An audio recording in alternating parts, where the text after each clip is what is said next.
I'm Gary Isaacs, the Bitcoin cowboy Ike Pickett, with a simple example of Keynesian economics that I got in 6th grade that I've never forgotten and have contemplated on many occasions since. I, of course, didn't have a clue about any of that at the time. One day at school, one of my friends approached me and he said, "Give me a dime."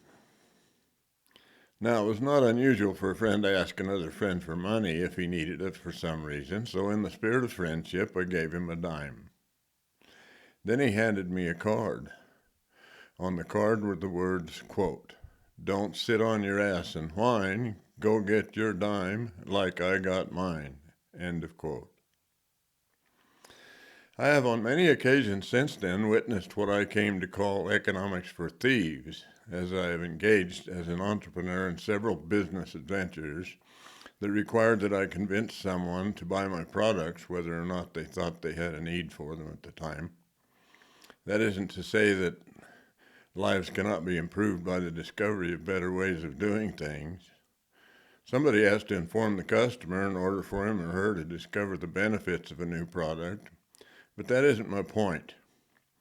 My point is that in order for present-day economics to work, there has to be a system of debt and credit, supporting the velocity of money. Velocity of money is the chain of occasions when money changes hands for some reason, whether for the purchase of products or services or for any reason, whether legal or not. The ability to borrow money creates more velocity because the supply of money is increased out of thin air, and it doesn't cost anything to produce it. This increases the number of occasions when money changes hands between parties, which in turn also creates opportunities for the extraction of a portion of the value of the transactions for services and for taxation. The problem with that is that it takes more and more money created out of nothing to keep the velocity going. Without debt, the whole system will collapse like the house of cards that it is. With the out-of-control increase of the national debt in the United States and the inflation that is caused by the printing of more money required to service the debt, the Keynesian system is now meeting its demise. The simple truth is that my friend who asked me for a dime in 6th grade was trading charity for extortion. I gave him the dime in the spirit of charity. He gave me the card in the spirit of a predator, although I question his real intent at his young age. I don't think he had bad intentions, but then I really don't know. I did notice that he spent his entire career in banking until he retired. I guess he was a natural. Bitcoin fixes extortion and inflation. If you're not yet motivated to buy some, you will be at some point. I guarantee it. The longer you wait, the more it will cost you. I encourage you to go to my website, thebitcoincowboy.com, and get my audiobook, Searching for Bitcoin, to learn all about how money works and how you can avoid the coming wreck of the international Ponzi scheme. Babylon is falling now. Don't you fall with it. If you don't have self-custody yet, I'm here to show you how. I'm Gary Isaacs, the Bitcoin cowboy Ike Pickett. I'll see you again soon.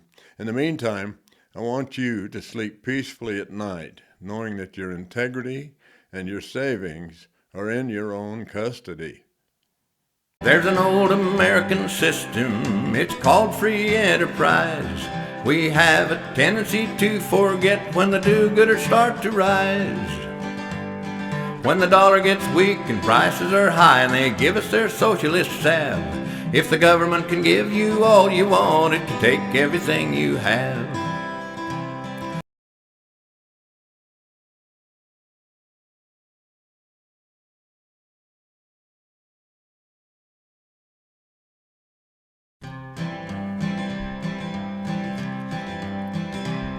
There's an old American system, it's called free enterprise. We have a tendency to forget when the do-gooders start to rise. When the dollar gets weak and prices are high and they give us their socialist salve, if the government can give you all you want, it can take everything you have. Now here we live in the USA, where freedom is the best, and we love to live the American way with the whole world as our guest. While all of this pride and freedom by nature makes us brag, while pursuing our selfish interests, who's caring for the grand old flag? 'Cause she's a grand old flag, don't treat her like some old rag, a great symbol of our freedom, that grand old flag. We fly her down at the courthouse and out at the old ball game. We fly her at the grand parade and the schoolhouse just the same. She covers up the caskets of the men who protect our shores, and we bring her to the mothers whose sons have fought the wars. 'Cause she's a grand old flag, so don't treat her like some old rag, the great symbol of our freedom. She's a grand old flag. So let's all salute together this symbol of our states. Let's raise our voices higher for the glory that she rates. Remember that our freedom demands our righteous care, and share our best with all the rest over here and over there.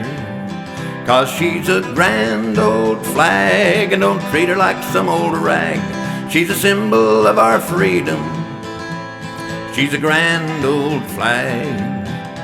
She's a grand old flag, and don't treat her like some old rag, this symbol of our freedom. She's a grand old flag.